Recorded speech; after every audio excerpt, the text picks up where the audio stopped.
ஹல்லேலூயா, price Lord. கிறிஸ்துவுக்குள் பிரியமானவர்களே, ஆண்டவராகிய இயேசு கிறிஸ்துவின் உன்னத நாமத்தில் உங்கள் ஒவ்வொருவருக்கும் என்னுடைய அன்பின் நல்வாழ்த்துக்களை இந்த நாளில் தெரிவித்துக் கொள்கிறேன். எல்லாரும் மகிழ்ச்சியா இருக்கீங்களா? அந்த புதிய நாளில் உங்கள் ஒவ்வொருத்தரையும் சந்திக்கிறது எனக்கு மிகுந்த ஒரு சந்தோஷம். எங்கே சந்தோஷமா இருக்கிறது? ஒரே உபத்திரவம் என் வாழ்க்கையில், ஒரே போராட்டம்னு சொல்லிட்டு இருக்கீங்களா? இன்னைக்கு ஆண்டவர் உங்களை பார்த்து ஒரு வார்த்தையை சொல்லும்படியா என்னை அனுப்பியிருக்கிறார். சங்கீதம் 22வது அதிகாரத்தில் 24வது வசனத்தில் அருமையான சங்கீதக்காரனாகிய தாவீது சொல்லுகிறார், அவர் உபத்திரவப்பட்டவருடைய உபத்திரவத்தை அவர் அற்பமாய் எண்ணாமலும் அருவருக்காமலும் தம்முடைய முகத்தை அவனுக்கு மறைக்காமலும் இருந்து தம்மை நோக்கி அவன் கூப்பிடுகையில் அவனை கேட்டருளினார்.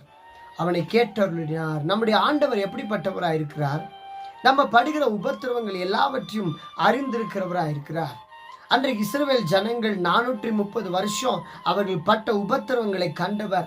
அவர் சொல்றார், நான் அவர்களுடைய உபத்திரவத்தை பார்க்கவே பார்த்தேன், அவங்களுடைய கூக்குரலை நான் கேட்கவே கேட்டேன். நான் அவர்களை விடுதலை ஆக்க வேண்டும், அதற்காக மோசேயை நான் அனுப்ப வேண்டும் என்று அனுப்பி அவர்களை அந்த 430 வருஷம் முடிந்த அன்றைய தினமே அவர்களை வெளியில கொண்டு வந்தாரு. அந்த தேவனை தான் நீங்களும் நான் ஆராதிக்கிறோம். இன்றைக்கு நீங்க கூட ஏதோ ஒரு உபத்திரவத்துல நீங்க சிக்கி இருக்கலாம். ஆண்டவர் சொல்றார், உன்னை நான் உபத்திரவத்தின் குகையில தெரிந்து கொண்டேன். நம்மளை தெரிந்து கொண்டதே உபத்திரவத்தின் குகையில தான். எதற்காக அந்த உபத்திரவம்?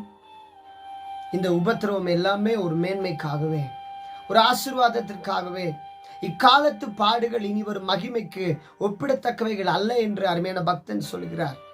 இன்றைக்கு நீங்க படுகிற உபத்திரவங்கள் எல்லாமே ஒரு நாள் அது மகிமையாகவே இருக்கும், ஒரு நாள் அது மேன்மையாகவே இருக்கும் என கருமையான தேவ பிள்ளையே.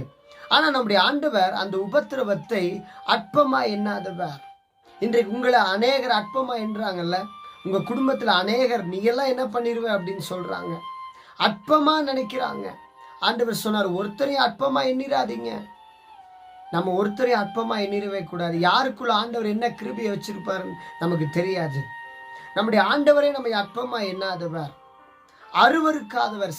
சிலருடைய வியாதியோ சிலருடைய காரியமோ அதை அருவருப்பாங்க, ஐயோ இது இப்படி இருக்குன்னு சொல்லி. ஆனா ஆண்டவர் நம்மை ஒரு நாளும் அருவருக்காத தேவன்.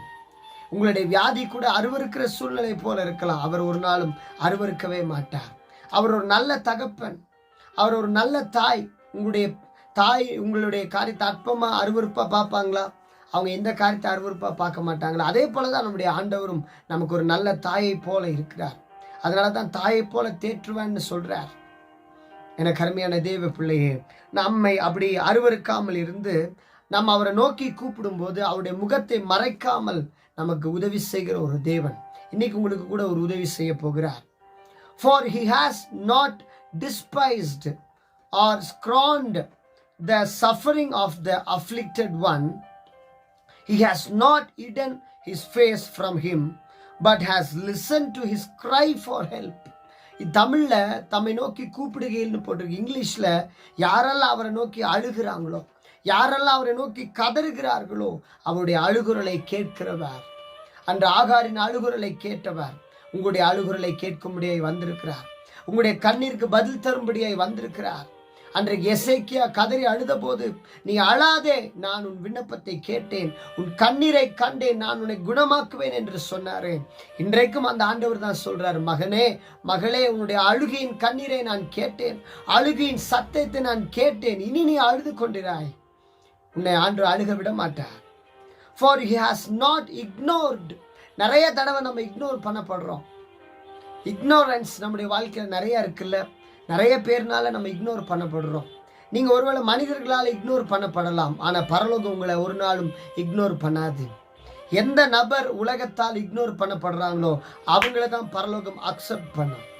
ஹல்லேலூயா. நீங்க இக்னோர் பண்ணப்பட்டீங்களா, உங்களை பரலோகம் அக்செப்ட் பண்ணுகிறது என்று ஆண்டவர் சொல்லுகிறார்.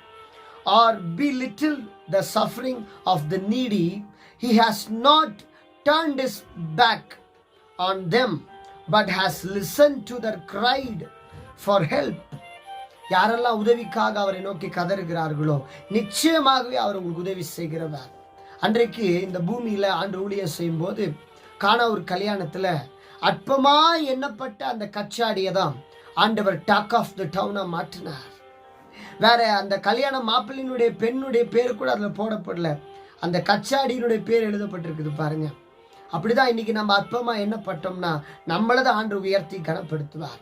இன்னைக்கு அற்பமா எண்ணப்பட்ட உங்களை ஆண்டவர் அநேகருக்கு பிரயோஜனமாய் மாற்றுவார். அதனாலதான் சொன்னார், அற்பமான ஆரம்பத்தின் நாளை யார் அசட்டை பண்ணலாம்? ஒருவேளை ஆரம்பிக்கும் போது அற்பமா இருக்கலாம், ஆனா முடிவோ சம்பூர்ணமா இருக்கும். உங்களுடைய துவக்கம் அற்பமா இருக்கலாம், முடிவு சம்பூர்ணமா இருக்கும். ஹல்லேலூயா. இன்னைக்கு நம்ம ஜெபம் பண்ணலாமா?